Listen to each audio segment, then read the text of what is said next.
우리의 영혼이 울리는 시간이 되게 하여 주시고 우리의 눈에서 뜨거운 회개의 눈물과 주님 앞에 결단에 움켜진 주먹이 있는 정말 주님 앞에 다짐과 결심이 있는 시간이 되게 하여 주시옵소서.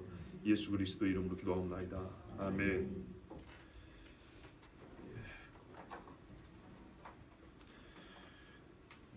우리 교회에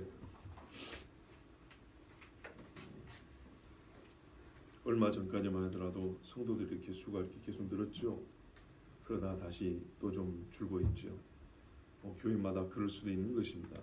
그럴 수는 있는 것인데 오르는 모습을 볼 때는 매우 기분이 좋고 힘이 나지만 또 빠지는 모습을 보면 힘이 떨어지기도 하고 또 왜 그럴까 이렇게 근심이 되기도 합니다. 제가 그런 이야기를 어떤 집사님한테 했어요. 예전에. 그때는 오히려 성도들이 한참 많을 텐데요.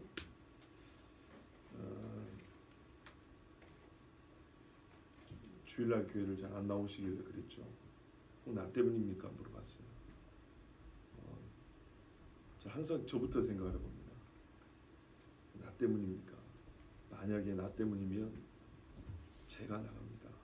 제가 나가고 주일날 예배 잘 드리고 신앙생활 잘할 것 같으면 목사 때문에 내가 신앙생활에 지장이 있다 그러면 말씀하시라고. 괜찮으니까 그렇게 말씀하시면 내가 나간다고.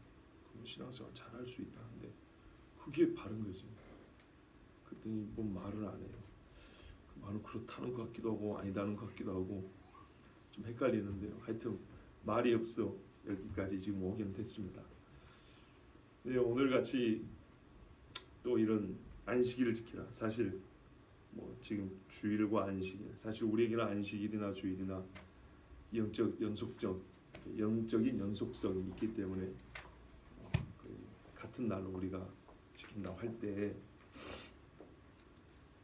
분명히 우리 교회 제적 교인님이면서도 불구하고 예배 시간에 참석하지 않고 예배 안 드리는 것도 오랜 시간 어쩌다 한번 빠진 것이 아니라 그런 경우에는 여러분은 왜 안 나올까 근심이지만은 저는 엄청난 부담 내지는 책임감을 느낍니다.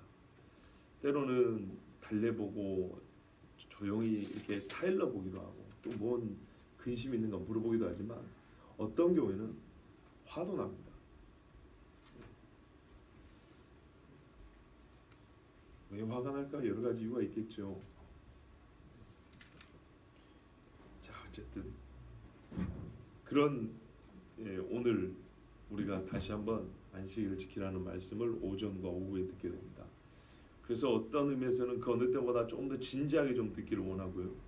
저 역시도 그냥 단순히 형식적으로 이 예배 시간에 앉아 있으라는 의미가 아니고 정말 진심으로 언제는 진심이 아니었겠습니까마는 더욱더 좀 온정과 동시에 약간의 인간적으로 말하면 그렇게 편치 못한 마음들 이 한꺼번에 여러분이 혹시 마음에 느껴질지는 모르겠습니다. 그러나 그것보다 하나님 말씀을 귀담아 들어주기를 바라고요. 마음에 동함이 있으면 같이 기도해 주시고 한 목소리를 내주시고 움직여 주시면 됩니다. 한 가지 양해 드릴 것은 오전 예배 설교와 오후 예배 설교는 사실 하나입니다. 한 설교. 한 설교인데 시간 관계상 가운데를 쪼갠 겁니다. 그래서 오전 예배 설교는 뭔가 마무리가 시원찮게 끝난다는 느낌이 들 수도 있습니다. 하나를 시간 관계상 하다가 중단하는 거기 때문에 그래서 오후 예배 설교까지 원래 하나다. 그래서 예를 들면 제가 지금 설교하면서 어떤 예를 들고 어떤 예화를 든다거나 누구의 말을 인용을 할 거 아닙니까? 그거는 오후 예배 설교까지 이어지는 것이라고 이렇게 생각하시면 되겠습니다. 그러니까 어떤 거라고요? 한 주제로 두 번 한 게 아니고 한 주제로 하나의 설교인데 준비하다 보니까 분량이 많아져서 이렇게 나눈 겁니다. 그러니까 오후 예배까지 가야 어떤 의미에서는 최종 결론이 나오는 겁니다. 쉽게 간단히 말하면 안식일을 어떻게 지키냐의 문제에 대해서 오전에는 쉼에 대해서 강조할 거고 오후에는 성회로 모이라 그리고 성도를 섬기는 일에 대하여 이렇게 강조합니다. 그러니까 원래는 이게 한 덩어리로 하나입니다. 안식일을 어떻게 할 때 적어도 이 세 가지 또는 네 가지가 나오게 되는데 반토막을 오전에 반토막을 나중에 하는 겁니다. 자,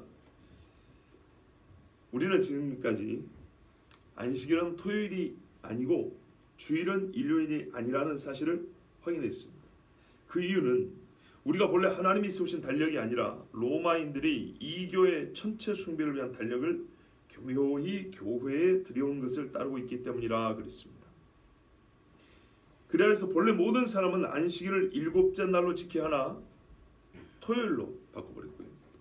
주일을 지키려는 그리스도인은 안식 후 첫날을 지켜야 됨에도 썬데이, 일요일을 지킨다 그랬습니다. 그리고 여기서 발생하는 문제 첫 번째, 과연 그리스도인은 안식일과 주의 부활하신 날 두 날을 다 지켜야 하는가?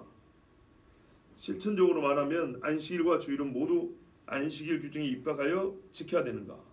합해갖고 안식일로 지켜야 되는가? 아니면 현대식 예배일로 두 날을 지켜야 하는가는 문제하고, 두 번째, 둘 중 한 날을 지켜야 하는가?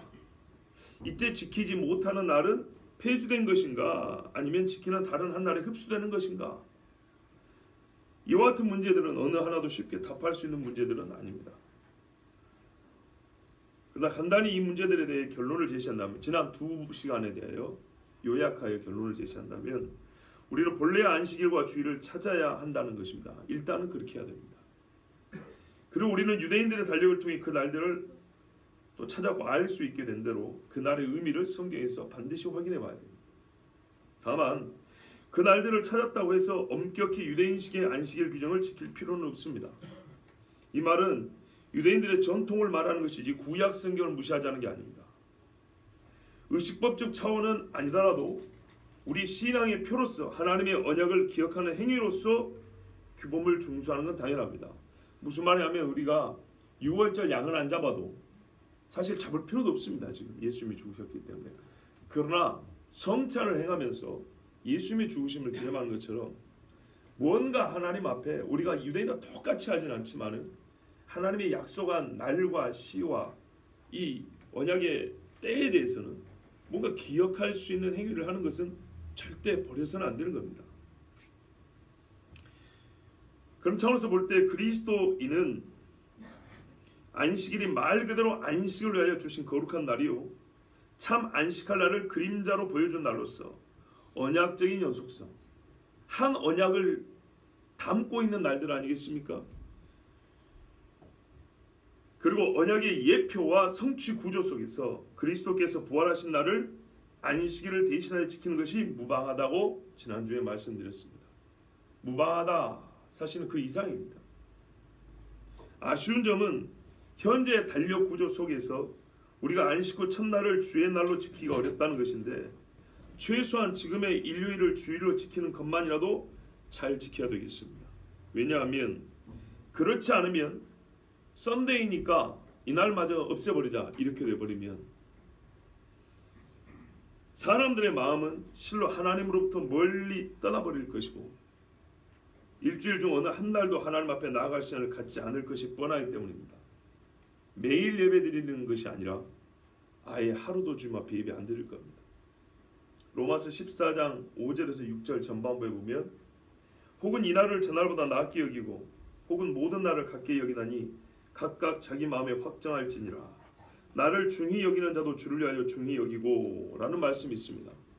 이 말로 인해서 나를 정하지 않고 제 멋대로 예배드린다고 하는 사람도 있는데 적어도 이 말씀은 최소한 한 날이라도 중히 여겨서 하나님께 바치는 자들에게 주시는 말씀이지 하나님 없이 자기를 위하여 사는 자들에게 방종을 허락하는 말씀이 아닙니다. 즉 우리가 성경에서 그리스도 안에서 자유할 때 제 멋대로 사는 사람한테 더 네 멋대로 살라고 자유를 말하는 것이 아니라 그리스도 안에서 나는 죽었습니다로 말하는 사람들에게 주신 말씀이다 이런 말입니다. 그렇다면 이제 오늘날 우리는 영적 의미에 있어서 안식일을 포함하는 주의 날을 어떻게 지킬 것인지 하나님의 말씀을 들어보아야 되겠습니다. 아까 말씀드린 대로 1시간에 다 전할 수 없어서 2시간에 나누게 되었습니다. 그럼에도 불구하고 부족한 것은 역시 또 다음 기회에 그 부족분을 채울 시간이 있을 것입니다.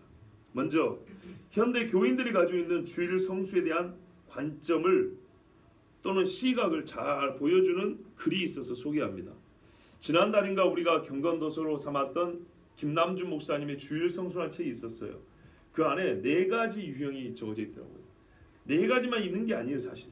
그런 건 아닌데 그 목사님의 글이 상당히 오늘 우리 성도들이 주일에 대하여 가지고 있는 관점 내지는 주일을 어떻게 보내는가 우리 행습에 대해 잘 보여주고 있기 때문에 그 4가지를 먼저 인용을 하겠습니다. 첫 번째는 편의적 자유주의라고 그럽니다. 사실 이 4가지 유형 중에요. 전반부 2가지는 사실 오늘날 우리 교인들에게 문제라고 할 만한 것들이에요. 뒤에 2가지는 100% 옳다고 보기는 어렵지만 그리워할 만한 그런 유형이에요. 그래 옛날에는 이랬지 하고. 자, 전반부 2가지가 오늘날 우리 실제 모습을 더 잘 보여주니까 잘 한번 들어보십시오. 편의적 자유주의. 어느 주일 밤 3명의 자매가 교회 옆 우동집에 모였습니다. 웬만한 식당들은 이미 다 문을 닫은 후라 24시간 영업하는 그곳에서 우동과 김밥으로 늦은 저녁을 해결하기로 했습니다. 하지만 의자에 엉덩이를 붙이니 하루의 고단함이 한순간에 몰려와 음식이 나왔지만 젓가락을 들어 김밥을 집기도 귀찮습니다. 한참을 말없이 김이 모락모락 나는 우동 그릇을 쳐다만 보고 있는데 한 자매가 입을 엽니다. 아무래도 이건 아닌 것 같아. 출근하는 날보다 더 일찍 나와야 예배 위원 기도회에 참석할 수 있어. 예배, 구역 모임, 기도회, 섬김, 회의에 교리반 수업, 성경 개관 학교까지 주일이면 밥 먹을 시간도 없어. 그래도 우리 교회는 이 정도는 아니죠. 다른 자매들도 앞다투어 마음을 무겁게 하던 생각들을 꺼냅니다. 주일은 안식하는 날이라며 하지만 교사들에게 주일은 제일 쉼이 없는 날이야.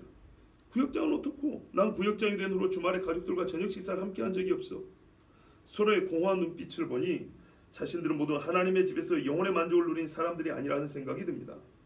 그 누구보다 성실하게 주일을 보냈는데 이게 뭔가 하는 자괴감이 밀려옵니다. 우리 다음 주부터 다른 교회로 가자. 그리고 거기서는 조용히 있는 듯 없는 듯 신앙생활하며 오로지 우리 영혼만 챙기자. 이제는 정말 주일을 주일답게 보내고 싶어. 일단 우리부터 살고 봐야지. 듣고 있던 2 자매도 조용히 고개를 끄덕입니다. 6개월 후 어느 주일 밤 3 자매가 다시 교회 옆 그 우동집에 모였습니다. 이제 3 자매는 주일이면 실컷 낮잠을 잡니다. 그리고 새로 출소하는 교회 앞에서 만나 얼렁뚱땅 예배를 드리고 맛집을 찾아 맛있는 점심을 먹습니다. 영화도 보고 카페에서 수다도 떨고 볼링도 치러 갑니다. 처음에는 셋이서 그동안 읽고 싶었으나 바빠서 못 읽었던 경건 서적들을 함께 읽고 스터디를 하기도 했는데 시간이 갈수록 수다 모임으로 변하더니 어영부영 없어지고 말았습니다. 그날도 3 자매는 예배를 마치고 즐거운 시간을 보냈습니다. 그날 우동이 먹고 싶어 그 집을 찾았는데 다시 그 의자에 앉으니 6개월 전의 일들이 선명하게 떠오르며 머리가 복잡해졌습니다.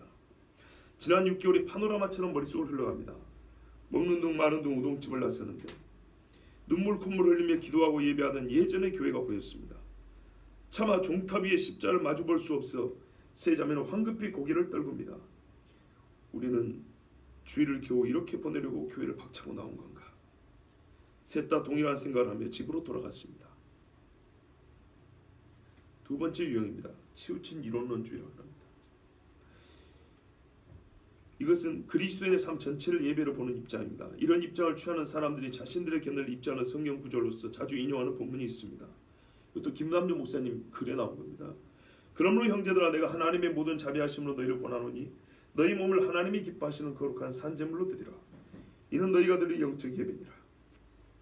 다시 말해서 하나님께서 인간을 통해 받으셔야 할 영광은 단지 좁은 의미에서의 예배만이 아니라 넓은 의미에서의 삶 전체라는 것입니다. 아무개 집사의 가정은 참 다복합니다. 2 부부는 나름 신앙생활도 열심히 합니다.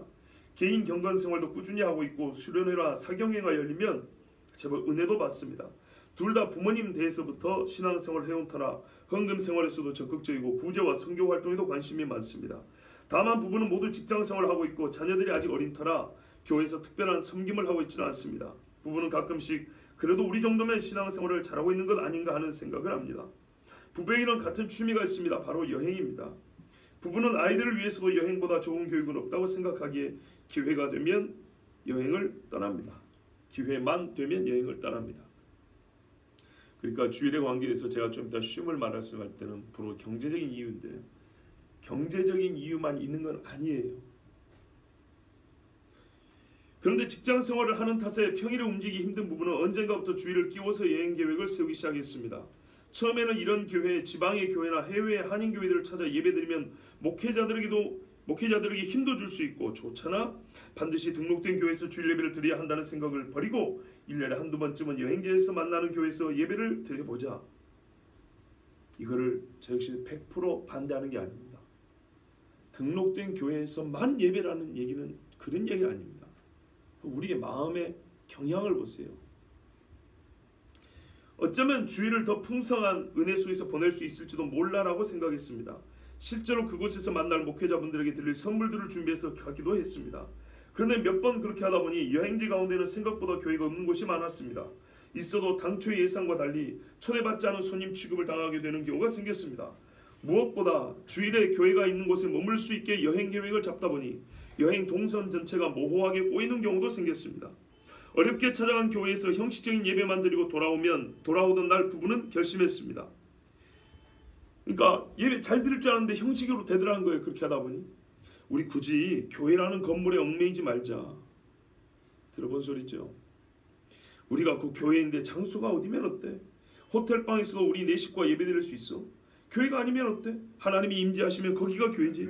어디서든 주일을 거룩하게만 보내면 되는 거 아니야? 그래서 그때부터 부부는 여행을 갈 때면 주일에는 다른 스케줄을 잡지 않고 거기가 어디건 그곳에서 가족이 함께 예배드리고 아이들과 하나님에 대해 묵상하며 쉼과 은혜가 있는 하루를 보내기로 했습니다. 그런데 그렇게 몇 번을 하다 보니 스멀스멀 아깝다는 생각이 들기 시작했습니다. 겨우 휴가 내고 경비 들여 이곳까지 여행을 왔는데 부지런히 돌아다녀도 다 못 보고 가는 게 많을 텐데 주일이라고 하루를 일정 없이 보내는 건 아닌 것 같아 남편이 말했습니다. 맞아요. 우리끼리 드린 예배도 한계가 있는 것 같아요. 점점 형식적으로 치우치는 것 같아서 이걸 꼭 해야 하나 생각했어요. 누가 그렇게 하라 그랬습니까? 아내도 맞장구를 쳤습니다. 결국 두 사람은 의견의 일치를 보았습니다. 모여서 찬송 부르고 성경 읽는 것만 예배가 아니야. 아름다운 자연을 보면서 창조자 하나님의 영광을 느끼고 그 오묘한 섭리를 찬양하는 게 더 예배다운 예배지. 이제 부부는 주일에 구애받지 않고 여행을 즐기기로 했습니다. 문득 과연 믿는 가정이라는 우리 가정이 믿지 않는 저 가정과 다른 점이 무엇일까? 저 집이나 우리 집이나 즐거워하는 대상도 그 즐거움을 찾는 방식도 똑같은데 하는 생각이 들기도 했지만 현재의 삶이 불만스럽지 않은 관계로 더 이상 깊이 생각하지 않기로 했습니다. 대개는 이 두 유형에 들어가죠. 이거는 제가 오늘 본문을 통해서 증거하지 않을 이야기를 실제 생활을 잘 보여줍니다. 본문은 경제적인 문제를 얘기하고 있지만 그 외에도 이런 문제들이 많이 있습니다. 세 번째, 치우친 이원론이라고 합니다. 이것은 하나님의 나라와 세상 나라 사이의 날카로운 대립을 강조하는 입장입니다. 이러한 입장을 주일 성수에 적용할 때 신자는 주일을 지키지 못하게 하는 모든 요인에 대해 전투적인 태도를 갖게 됩니다. 어느 변호사에게 한 청년이 전화를 걸어왔습니다. 변호사님, 그리스도인이신 걸로 알고 있습니다. 저는 사법시험을 준비 중인데 사법시험을 주일에 치른다고 합니다. 저는 신앙인으로서 주일에는 꼭 예배를 드려 가야 하는데 어떻게 시험을 치릅니까? 사법시험을 주일에 보지 않도록 법적으로 문제를 제기할 수는 없습니까? 처음에는 변호사는 그 청년이 공부하기 싫으니까 수작을 부리는 것이라고 생각했습니다. 하지만 직접 만나 이야기를 들어보니 생각이 바뀌었습니다. 변호사님, 기독교가 점점 하향 평준화되어 가는 것 같습니다. 저는 주일에 시험을 치르느라 그리스도인이 주일을 지키지 못하는 것에 대해 아무도 이의를 제기하지 않는다는 사실이 더 기가 막힙니다. 주일에 국가고시가 치러지고 그 때문에 수많은 그리스도인들이 주일을 지키지 못하게 되는데도 전혀 문제의식을 갖지 않는 것이 한국 기독교의 현실입니다. 그 청년의 아버지는 어부였는데 아들을 법대에 보내고 무척 기뻤습니다.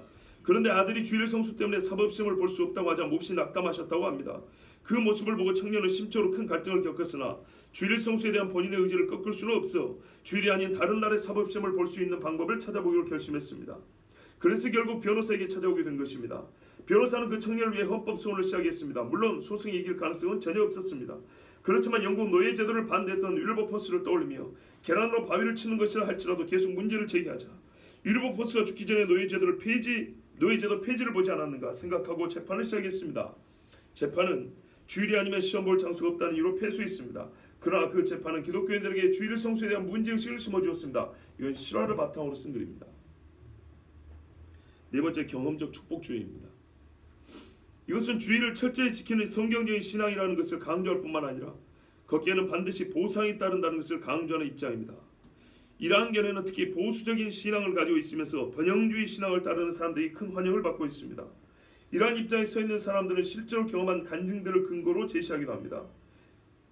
이로써 이 견해는 신앙심이 있는 사람들이 더욱 호소를 갖습니다. 그런데 이거는 실제 이런 일이 있는 건 사실입니다. 에릭 리들은 1902년 중국 천진의 스코틀랜드 선교사 가정에서 태어났습니다. 어렸을 때부터 중국 선교사의 자제로 먼 거리를 걸어 다녔던 습관 때문인지 에릭 리들은 육상에 탁월한 재능을 보였습니다. 그는 에든버러 대학에 입학한 후 본격적으로 육상 선수로 활동하기 시작했는데 당시 전 영국의 단거리 대회라는 대회는 모조리 휩쓸었다고 합니다. 1924년 에릭 리들은 파리에서 열린 올림픽 대회에 출전합니다. 그는 100m 달리기에 가장 유력한 우승 후보였습니다. 그런데 100m 경기 일정이 발표되었는데 첫 예선 일자가 7월 6일 주일 오후 3시와 5시였습니다.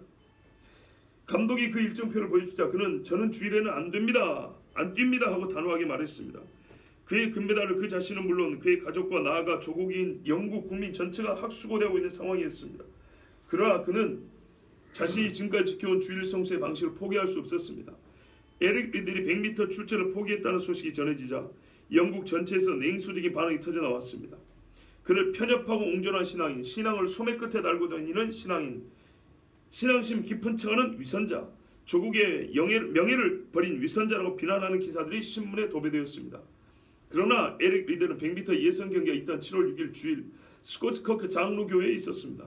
주일은 주의 날이었기에 에릭 리들은 경기장에 나가 동료 선수들을 격려하는 일도 하지 않고 평소처럼 교회에서 성도들을 섬기며 온전히 그날을 하나님께 드렸습니다. 100m 경기 결과 영국의 헤럴드라는 선수가 금메달을 목에 걸었습니다. 그가 우승하며 세운 기록은 에릭 리들에게 못 미치는 것이었습니다. 아쉬움이 남을 만도 했으나 에릭 리들은 연연해하지 않고 기쁜 마음으로 헤럴드의 우승을 축하해 주었습니다. 그 후 에릭 리들은 자신의 주 종목이 아닌 200m에서 동메달을 땄습니다. 그리고 400m 경기에서도 결승에 진출하게 되었습니다. 그런데 사실 400m에서 에릭 리들이 좋은 성적을 낼 것이라고 기대한 사람은 아무도 없었습니다. 이미 예선에서부터 스위스의 임바흐, 미국의 피치 같은 선수들이 세계 신기록을 세우면서 우승 후보로 각광받고 있었기 때문입니다.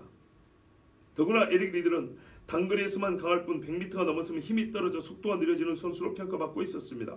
하지만 결승의 날 에릭 리들은 신들린 사람처럼 첫 코너를 돌았습니다. 경기를 지켜보던 전문가들이 에릭이 저런 속도를 유지하다가는 도중에 쓰러져 죽을지도 모른다고 중계할 정도였습니다. 하지만 에릭 리들은 임박, 피치 등의 쟁쟁한 경쟁자들을 물리치고 47초 6이라는 세계 신기록을 세우며 금메달을 목에 걸었습니다. 이 네 번째 같은 경우는 우리가 어린 시절에 주일학교 때부터 자주 듣던 이야기입니다. 이와 같은 예시 사례들을 살펴본 김남주 목사님은 이렇게 말했습니다. 결론적으로 이 네 가지 방식 중 어느 하나도 성경적인 주일 성수의 방식이라고 확고하게 말할 수 없습니다. 김 목사님이 기본적으로 주일 성수에 대해 자유주의적 방종을 경계하며 종교 계획자들의 신학을 검토하고 청교도들의 주일 성수에 대해서 본보기를 찾는 수고를 한 후 나름의 주일 성수의 방식, 주일을 성수했다고 말할 수 있는 기준을 제시하지만 제가 보기에는 조금 아쉽습니다. 왜냐하면 각기 나름의 기준을 정하여서 그에 충실하라는 그런 식의 결론입니다.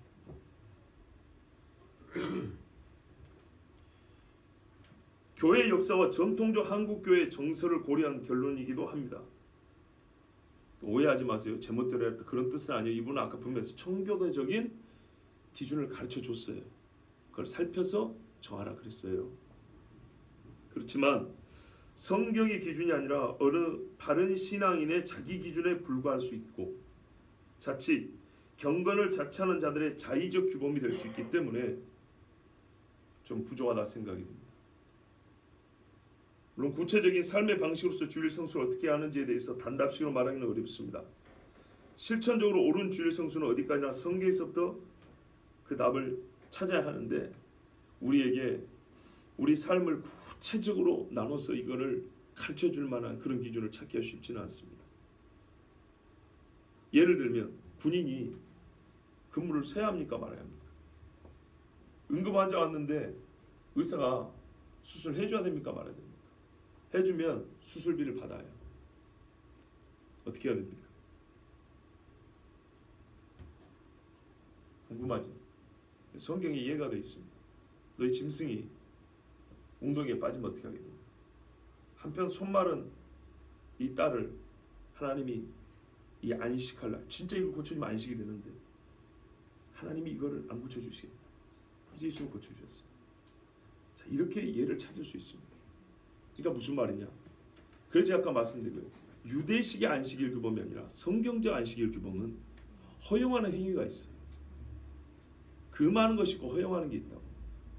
그리고 금하는 것과 허용하는 게 섞여 있을 때 주가 무엇이냐에 따라서 우리가 그를 가늠해 보고 결정할 수 있는 또 지혜가 좀 필요해요. 아까 사법시험 같은 경우에 이 시험을 치르면 내가 주일날 예배를 절대 못 드린다. 그런 게 아니면 좀 지혜롭게 말이죠. 보통 한국 교회에서 일부 예배는 예배드리고 네 볼일 보라고 만들어 놓은 참 이상한 예배이긴 합니다. 저는 별로 찬성하지 않습니다. 그런데요, 그런 예배가 어쨌든 만들어져 있으면 가서 예배를 드리고 시험 본다든지, 아니면 수가 많아서 오후 6부 예배가 있는 데 있어요. 그래 가서 그 교회 가서 시험 보고 와서 예배 드린다든지, 그런 경험이 있는 분들이 있을 겁니다. 저도 있습니다. 가능합니다. 그런 경우는 약간의 지혜를 활용하면 됩니다. 그런데 어쨌건 아까 그 두 번째, 세 번째, 네 번째, 그러니까는 두 그룹 중에 두 번째 그룹, 세 번째, 네 번째는 어쨌거나 오늘 참 우리가 그리워할 만한 분들입니다. 앞에 첫 번째와 두 번째는 매우 경계해야 될 만한, 완전하지 못하다, 내 땅 완전하지 못하다 하더라도 특별히 앞에 두 개는 정말 부족하고 위험한 사람입니다. 그런데 대개는 그렇게 갑니다. 보세요. 거기 제법 어디서든 현대 신학적인 냄새가 좀 나지 않습니까? 하나님이 모든 곳에 계시지 우리 교회만 계시나? 이런 이야기. 평상시엔 그런 얘기 안 하다가 어디 좀 가고 싶으니까 꼭 그런 얘기 꺼내죠. 어떤 신학자들의 경우에는 신학적으로 성경주의에서는 안식일을 폐지해야 한다고 주장하는 사람도 있고, 주일 성수가 비성경제다 이렇게 말하는 신학자들도 있어요. 그러면서도 그럼 어떻게 하라는 얘기냐? 실천적인 부분에서는요, 자기들이 비판했던 옛날 목사들의 말을 그대로 똑같이 해요. 안식을 누리지 않냐고 어떻게 주님이 주신 안식을 알겠냐?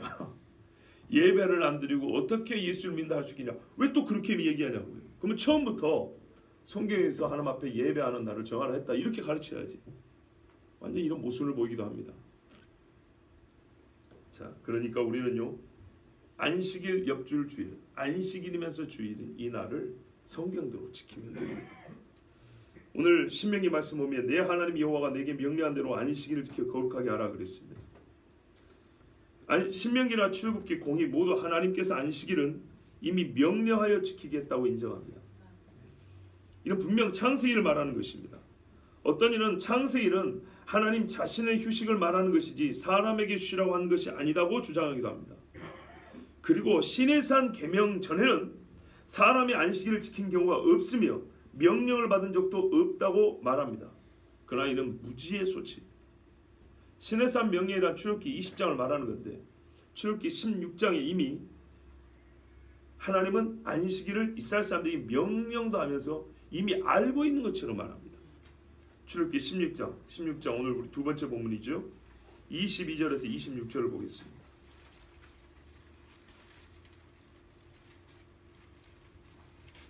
출애굽기 16장 22절에서 26절 교도하시고 마지막 절을 같이 읽겠습니다.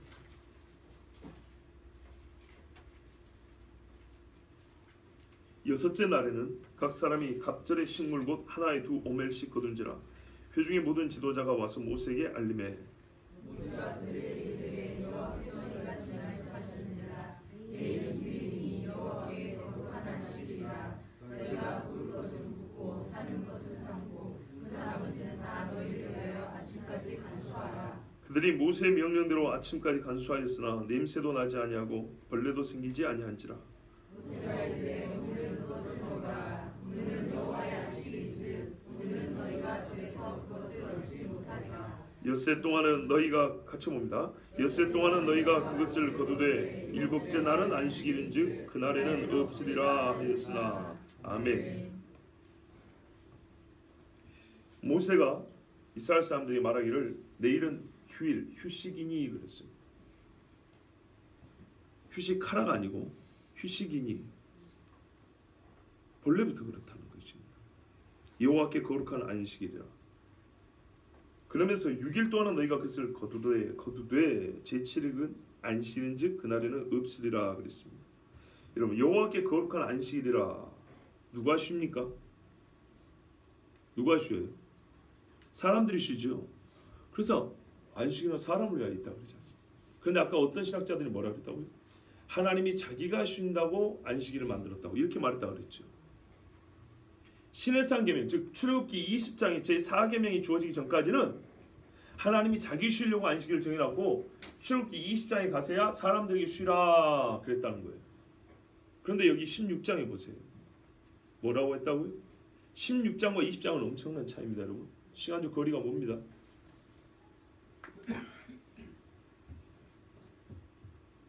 너희가 쉰다 그랬어요. 사람들이.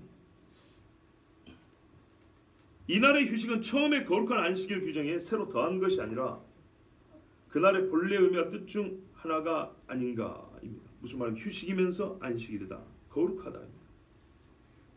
완전히 당연한 이해, 이미 알고 있는 것을 반복한 듯한 느낌, 그런 어감 아닙니까? 완전 낯설게 처음으로 주신 말씀같이 들립니까 여러분? 그렇게 안 들리죠. 그리고 제7일은 안식일이기 때문에 하나님께서 만나를 주지 않으신다고 합니다. 하나님께서 외부의 힘과 조건에 따라 만나를 내리고 내리지 않는 분이 아님은 우리가 다 아는 사실입니다. 전적으로 스스로의 결정에 따라 만나를 내리지 않으십니다. 안식일을 정하고 사람들로 하여금 그날에 쉬게 하고 그날에는 만나를 내리지 않게 하는 것이 다 하나님께서 그 날을 거룩하게 하는 방식입니다. 그래서 그날이 복되입니다. 복되입니다.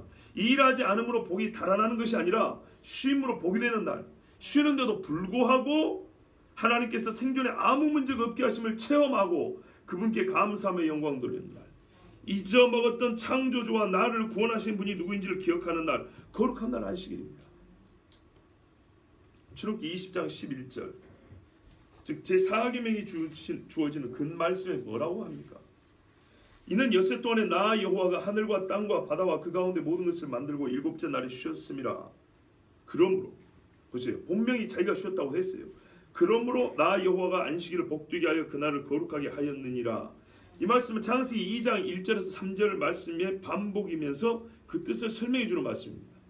창세기 2장에 보면 천지와 만물이 다 이루니라. 하나님의 지으시던 일이 일곱째 날에 이를 때에 마치니 그 지으시던 일이 다함으로 일곱째 날에 안식하시니라. 하나님이 일곱째 날을 복주사 거룩하게 하셨으니 이는 하나님이 그 창조하시며 만드시던 모든 일을 마치시고 이날에 안식하셨음이더라 그랬어요. 안식일을 지키라는 명령을 계명으로 받은 자는 이스라엘입니다. 출애굽기에서. 근데 창세기 말씀이 계명의 근거라면 모든 사람이 본시다 안식일을 지켜야 하는 것이 맞습니다. 무슨 말이냐면 여호와 외에 다른 신을 섬겨서는 안 되고 그분의 이름을 망령도 일컫는 것이 창조 때부터 불어됨이 당연하고 십계명 있기 전부터 당연한 이야기죠. 부모를 공개하는 것이 첫사람 때부터 당연한 도덕규범이라면 창조 때 안식일을 지키시는 그 하나님의 말씀이 십계명의 형태로 주어지지 않아도 이건 당연한 겁니다. 여러분, 십계명이 주어지기 전까지는 우상을 숭배도 되는 겁니까? 다만 이 안식일이 무너지고 인간이 무시하여 폐하고 있으니 하나님께서 제사장 나라에게 다시 가르치고 명하여 전하게 하신 것이 아닙니까? 엿새 동안 힘써 내 모든 일을 행할 것이나 일곱째 날은 내 하나님 여호와의 안식일인즉 너나 내 아들이나 내 딸이나 내 남종이나 내 여종이나 내 소나 내 낙이나 내 모든 가축이나 내 문 안에 유하는 객이라도 아무 일도 하지 못하게 하고 내 남종이나 내 여종에게 너같이 안식하게 할지니라. 나는 이런 분을 보면 울어버릴 겁니다. 반가워서. 안식일을 거룩히 지키는 법은 매우 쉽습니다. 하나님께서 그날을 거룩하게 하는 방법 쉬면 됩니다. 그리고 나 의로 시작하는 모든 사람과 생명체가 노동을 금하게 하시면 됩니다. 이보다 더 쉬운 안식과 거룩함과 복됨이 없습니다. 너같이 보세요. 중요한 거죠. 네가 이미 안식하고 있는 언약 백성은 안식이 당연해요. 너같이 그걸 모르는 사람들에게도 이 유하는 객이 유대인일 수도 있고 아닐 수도 있고 이스라엘 사람일 수도 있고 아닐 수도 있잖아요. 그렇죠? 노예로 삼고 종으로 삼은 사람들이 이방 사람일 가능성이 얼마나 큽니까? 그런데 어떤 신학자들은 뭐라 하냐면 이 계명은 이스라엘에게만 줬다는 거예요.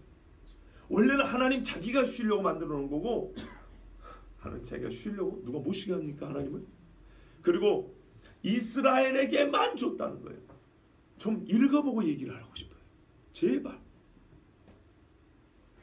청교도들은 뭐라고 하냐면 이거는 자연법과 같다 그랬어요. 자연법이라. 사람이 태어나면서부터 본시부터 깨닫게 되는 우리 윤리규범이 있죠. 아무리 학교를 못 다니고 5살밖에 안 되는 어린아이를 할지라도 부모의 뺨을 때리면 뭐라고 하겠습니까 여러분? 그 아이를 낳으라고 매를 들겠죠. 그와 같이 하나님이 주신 이 안식일 규범은 창조 때부터 주었기 때문에 이거는 모든 사람이기 때문에 모든 사람에게 생존과 시작하여 해야 할 마땅한 당의 규범이다. 이렇게 말했다고. 이렇게 이해를 하고 청교도들은 주의를 지켰다 얘기입니다. 여러분, 복음 때문에 죽으라는 말도 할 수 있는데 쉬라는 말을 못 하겠습니까? 제가 여러분에게 복음 때문에 같이 순교합시다 말을 해도 먹을래도란 말이 오히려 더 편해요. 저는 요즘 같은 세상에 쉬라는 말이 이렇게 어려울 때가 있을까요? 지난 수요일을 기억하십니다. 여호수아에게 하나님은 말하라 그랬거든요. 말이 얼마나 어려운가요? 솔직히 말이 얼마나 어려운가요? 여러분에게 제가 땀을 한 바가지 흘려봅시다. 같이 일하자 소리는 쉬워도요. 삐질삐질 흘리는 땀을 흘리면서 설교하는 게 얼마나 어려운지 아십니까?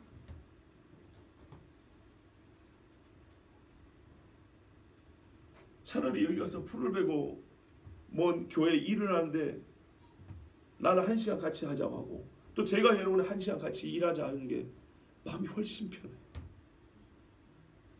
그런데 여러분 눈에는 안 보이지만 내 혼자 등에 땀이 흘리고 겨드랑이에 땀이 나면서 설교하는 것은 이 말하는 것은 보통 어려워요. 근데 어려운 걸 이야기한 게 아니에요. 땀을 흘리라는 게 아니라 땀 흘리는 걸 멈추라고 말하고 있잖아요. 그래도 살게 해준다 그러잖아요. 이거 못 믿으세요 여러분? 근데 어떻게 천국 가는 걸 믿으세요?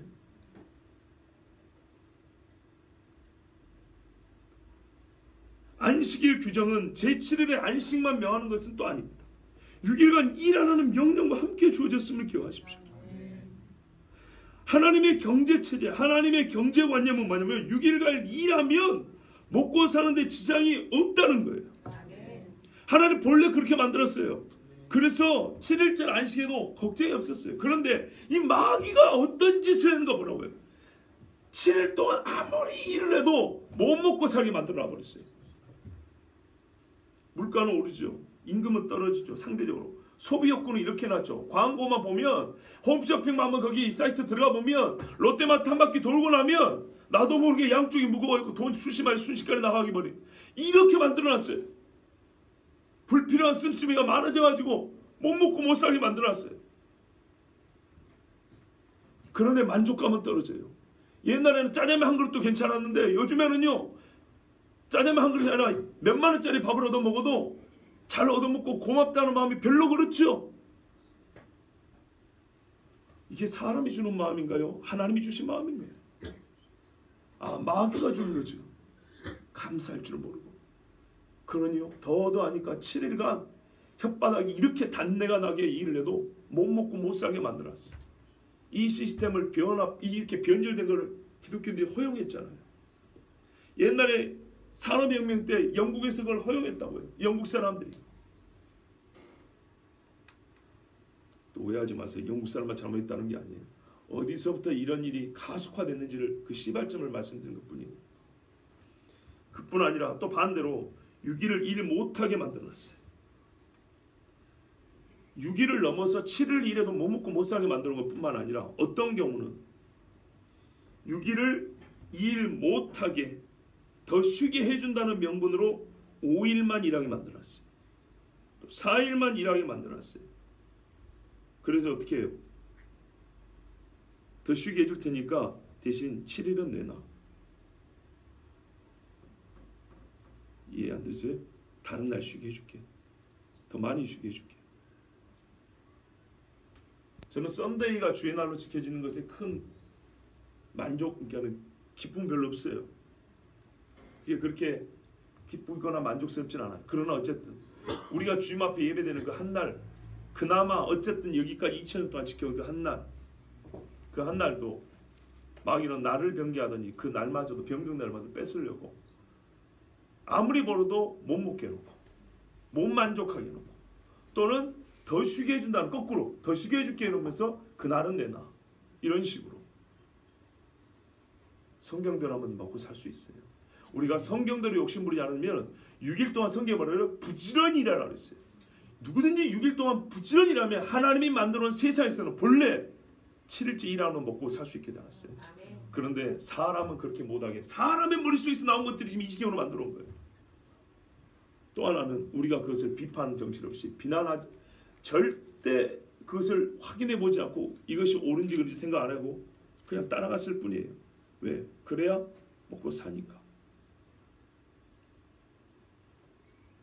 안식일의 제정은 창조의 기인하고 출애굽에서 그날의 의미를 깊이 깨닫게 되었습니다.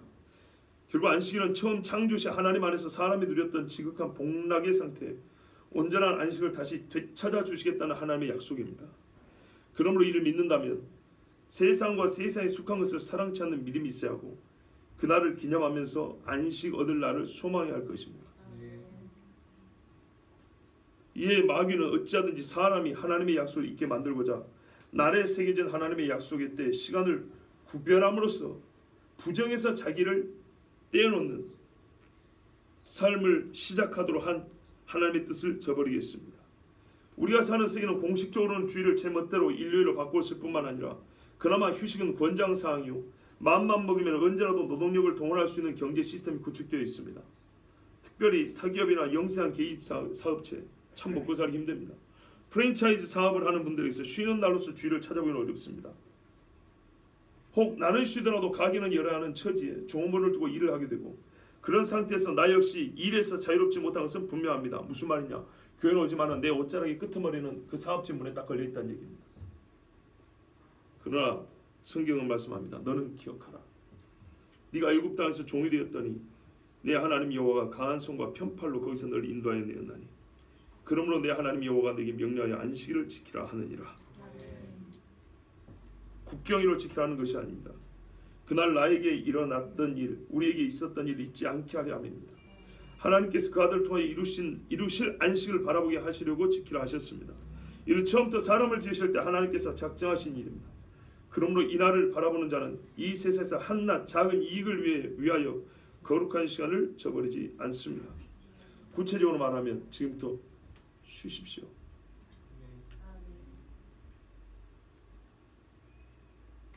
몇 날을 삽니까 우리가? 성막에 섬기는 일이 아니라면 쉬십시오. 죽을 자가 있어 내가 그를 살려야 한다면 예배 한 시간을 빠져도 저는 그분을 축복해 줄 겁니다. 그런 일하면 축복해 줍니다. 제가 옛날에 섬에 잠깐 있을 때 수요 예배를 드려야 되는데 예배 시간 가까웠는데 옛날에는 고기 양식을 하려면 고등어라든지 생선들 그 사람이 먹기에는 좀 부족한 것들 있죠. 이거를 냉동을 해가지고 상자로 이렇게 올려가지고 양식업자들에게 팔아요. 실제로 먹을 수도 있어. 사람 먹을 수 있는데 약간 질이 좀 떨어지는 거예요. 사람이 먹을 수 있는 정도인데 이거를 이제 냉동을 하고 파는데 5톤 트럭에다가 가득 싣고 와서 섬으로 들어와요. 그러면 섬에 이 들판에 각 사람들이 자기 땅에다가 냉동 창고를 지어서 거기다 옮겨요. 그런데 어느 날은 그러니까 내가 우리 집 일뿐만 아니라 남의 일도 도와주고 남이 우리 집 도와주고 그렇거든요. 얼마나 그게 많습니까 양이. 적으면 1톤 많으면 2톤씩 막 5톤씩 이렇게 들려오는데 남의 집 일을 도와주는데 이 5톤 차가 그 저수지 옆에 길로 오다가 앞바퀴가 이게 막 돌고 후진하고 하다가 길 옆으로 살짝 미끄러졌어요. 얼마나 위험합니까? 그죠? 차 뒤집어지면 어떻게 할 거예요? 실어 있는 짐도 이렇게 짐부터 퍼야 되는 거예요. 그 짐을 한참 퍼주고 있는데 수요예배 종이 울렸어요. 사람들이 알거든요. 나 옛날에 귀신 숨기는 집 때려 부셔본 놈 알잖아요. 네가 예배를 안 가랴. 제가 그랬어요. 나 오늘 수요예배 안 갑니다. 지금은 제가 하나님을 섬기지 않는 것이 아니고 지금은 이 위험한 일을 제가 도와주는 것이 하나님의 기쁨일 것입니다. 나 오늘 예배 안 갑니다. 그러나 그날 수요일을 안 가고 그걸 도와줬어요. 또 주일날이었어요. 주일날 예배를 빠졌다는 얘기 아닌데 주일 낮 예배를 마치고 아버지랑 이렇게 돌고 있는데 어떤 분이 손님이 와가지고 코란도 이 집차를 몰고 가다가 좁은 길 가다가 역시 바퀴가 빠진 거예요. 이 아래로 굴르기 생겼어요. 왜지 안 손님 제가 그걸 발견하고 아버지랑 가가지고 여러 사람들 좀 불러가지고 도와줬어요. 사람들 끄집어내고 차 이렇게 올려가지고 그런 일도 있었어요. 예배 시간은 안 걸려서 다행이지만 만약에 예배 시간 걸렸다 하더라도 그때는 도와줄 수밖에 없어요. 안식이라 할지라도 너희 키우는 짐승이 웅덩이에 빠지면 건져내지 않겠느냐. 여러분 전쟁이 일어났어요. 군인이 총 든 걸 뭐라는 게 아니에요. 사람 중에 의사가 칼 드는 걸 뭐라는 게 아니에요. 그런데 여러분 그는 생명을 살리는 일이에요. 그 일로 말미암아 보수가 주어지긴 하지만 본래 그 직종은 생명을 살리기 위해서 주어진 일이에요. 그런데 우리가 그거하고는 좀 다릅니다. 처음부터 경제적 이득을 목적으로 직업을 선택할 때 내가 그걸 선택을 했어요. 이 경제 구조 안에 들어가면 내가 주의를 잘 지키지 못하고 하나님 앞에 예배드리는 시간도 뺏길지 모른다는 걸 알면서도 내가 선택을 했어요. 그거는 버려야 돼요. 그거 버려도 하나님이 먹고 살게 해줘요. 그래서 아까 그 네 번째 경우가 진짜 중요한 거예요. 얼마 전에 저희 집사람이 제 설교를 보고 있는 게 아니라 다른 목사님 설교를 듣고 있더라고요. 저 3일교회 무시지? 송태근 목사님. 그분이 설교하는 것 중에 이 주일 성수에 대한 이야기였어요. 미국에 있을 때, 그분이 미국에서 목회했거든요. 미국에 있을 때인데 정말 헌금도 많이 하고 아주 존경받는 그 교인이 있었어요. 직분은 잘 모르겠어요. 아마 항중주의 한 분인 것 같은데. 그래서 그분이 없으면 뭐 재정적으로도 어려울 정도고 목사님한테 아주 좀 잘 섬기고 그래요. 그래 항상 걸리는 것이 그분이 뭔 일을 하는데 이게 항상 걸리는 거예요. 주일에 그게 문이 열립니다. 이 목사님이 엄청나게 고민을 많이 했어요. 미국 사회에 대충 넘어가도 돼요. 그런데 몇 년을 고민하다가 오늘은 반드시 이야기가 됐다. 그래가지고 찾아갔대요. 그리고 얘기를 했답니다. 하나님께서 직분을 모르니까 일단 장로님이라 합시다. 장로님이 이것을 그만두고 정말 하나님 앞에 온전하게 주의를 지키면 분명히 하나님 복 줍니다. 그게요 대단한 벌이었어요. 어떻게 됐을까요? 진짜 그분이 깔끔하게 정리했다. 근데 나이가 많아요. 다른 직업을 찾을 수 없어요. 그런데 깜짝 놀랄 일이 생겼어요. 며칠 후에 그분이 새로운 직업을 갖게 됐어요. 누구도 예상하지 못했던 연세도 많은데 근데 훨씬 더 나아요. 이런 일들은 사실 많습니다. 무슨 말이냐면요. 비록 썬데이가 주의의 날로 지키기가 아주 옳은 것은 아니지만 하나님 앞에 아까 그랬잖아요. 한 날이라도 정해둔 자. 한 날이라도 하나님 앞에 정말 그 안식할 날을 밤에서 정해두고 그날은 내가 안식하겠습니다. 이런 사람들 하나님은요 본다니까요. 다 보고 계세요.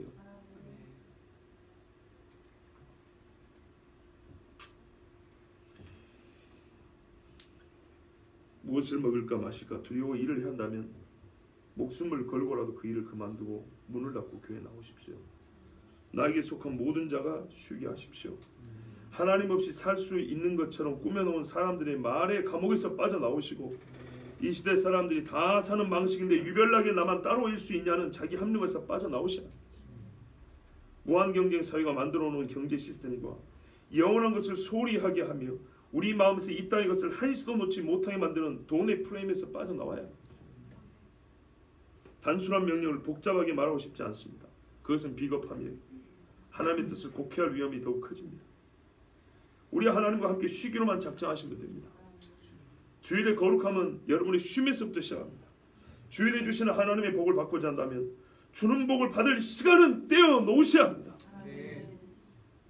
더 좋은 것을 원한다면 시간을 내어주고 돈을 벌려 하지 말고 돈을 내주고 시간을 사십시오. 그 시간은 영원한 시간입니다. 기도하겠습니다.